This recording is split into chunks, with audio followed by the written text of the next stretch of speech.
Couple of games in the Premier League today. Everton can only manage a 1-1 draw against Crystal Palace. Meanwhile, West Ham with a 3-2 victory away against Wolves that put them up to 4th in the table. Oh, a couple of happy hammers are with us. Look, there's Don Hutchison, Shaka, Hislop. Bloomin' heck, Don, this might happen. It might happen, mightn't it? I mean, it's incredible. West Ham sitting in the top 4. I mean, listen, it was nervy times.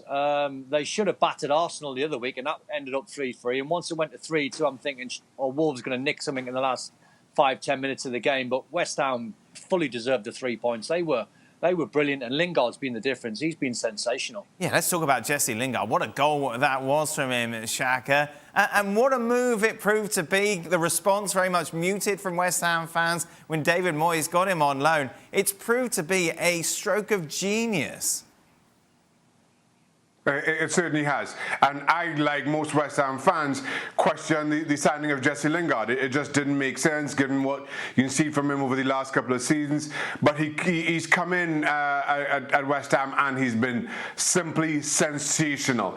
I did the commentary for the England-San Marino game, what was it, just about a week ago. And I thought Lingard there looked like the Lingard we'd seen a couple of years ago. Uncertain, a little bit nervy, and then you see him against Wolves, and again, absolutely fantastic. He's just found where he's most comfortable, and he's been simply outstanding ever since his arrival. Don, what does this mean for his future at Manchester United? Can you see him getting back into the starting 11 off the performance that he's put in so far this year at West Ham?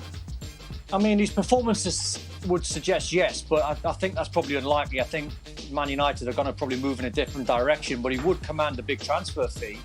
And I think not only for West Ham, who you'd like to think they're in the box seat in terms of signing him, but I think it's a nudge, I think, for everyone else in the Premier League who are trying to get into the top 4, trying to get into the top 6. I think they all want an informed Jesse Lingard, and you have to credit Dan. I think his attitude, he hasn't played for an awful long time. And most players, when they come into somewhere like West Ham or they come into a Premier League club or any club in general, you normally give them a little bit of leeway and you go, it might take them 2 or 3 weeks to get going. Since the very first game, he's obviously kept himself extremely fit at Man United by not kicking a game, and not playing a game and not kicking a ball. And he's come into West Ham and he's just been super fit from the off. And he's got so much confidence. I mean, there was a brilliant shot. I put it on social media on that goal when he ran through and he put it to Bowen. I mean, he had like 6 or 7 Wolves players around him. They couldn't get near him. As Shaka said, he's been the difference. He's confidence. He's got pace. He's tricky when the ball's at his feet. He's finding a pass. He wants the ball again, which is a good sign. And, I think if you're West Ham now, I think you can't wait till the end of the season to see where you finish. And the priority would be get him signed. Where will you finish? That is the big question for West Ham. So we got Shaka to sit down this morning and predict every single result between now and the end of the season. Not just for West Ham, for everybody in the Premier League. Wow. So this is how it all comes out. Everton at 8th. I think pretty much everyone may agree with that. Chelsea are 7th. What? Drop off. Wow. Wow. That is Liverpool 6th. So this is dramatic now. I don't know what this is. Here we go. 5th, Spurs, despite the fact they can't play. He lost Mourinho. You know. Wow. That. So that means 4th is West Ham. And then I think we can predict 3rd will be Leicester, 2nd Manchester United. First Manchester City. Let's digest this. Shaka, I think the biggest surprise in that reveal is Chelsea 7th. Yeah, and listen, my concern around Chelsea, as with Liverpool, is how they manage the games and the Champions League games as well. And we all have to see how if they get through the next round. They've lost one game, Shaq. But for Chelsea in particular, what's that? They've lost one game under Tuchel.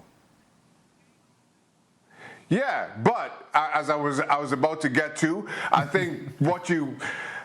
Maybe not what you show, a hint of what you show against West Brom. I just feel that they're strikers, and I'm looking squarely at Werner here and Havertz as well.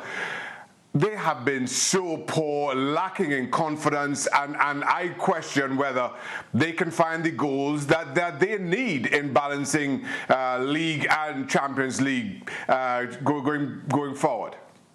Don, how do you feel about Shaka's predictions? I'm still reeling from Real Madrid beating Liverpool 2-0, but Liverpool beating Real Madrid 3-0 in the second leg. So I'm still trying to get my head around that one. Yes, and we all are, Don. West Ham finishing 4th ahead of Liverpool. I mean, it would be brilliant if it happens, don't get me wrong, but Chelsea finishing 7th. Tuchel keeping clean sheets for fun. And now what we're saying, Frank should be back in a job?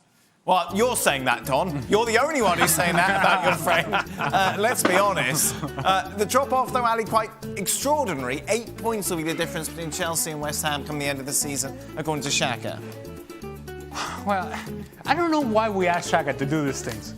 He does power rankings every week, and every week we look at the power rankings and we ask the same question. What are you doing, Shaq? This doesn't make any sense. And yet we feel compelled to say, Shaka, you're the one who should predict the results. You're the one who should tell us who's going to finish top 4. Shaka doesn't know. And let me tell you, people, for those of you out there, Shaka doesn't care. Thanks so much for watching ESPN on YouTube. And for more sports highlights and analysis, be sure to download the ESPN app. And for premium content and live streaming, subscribe to ESPN+.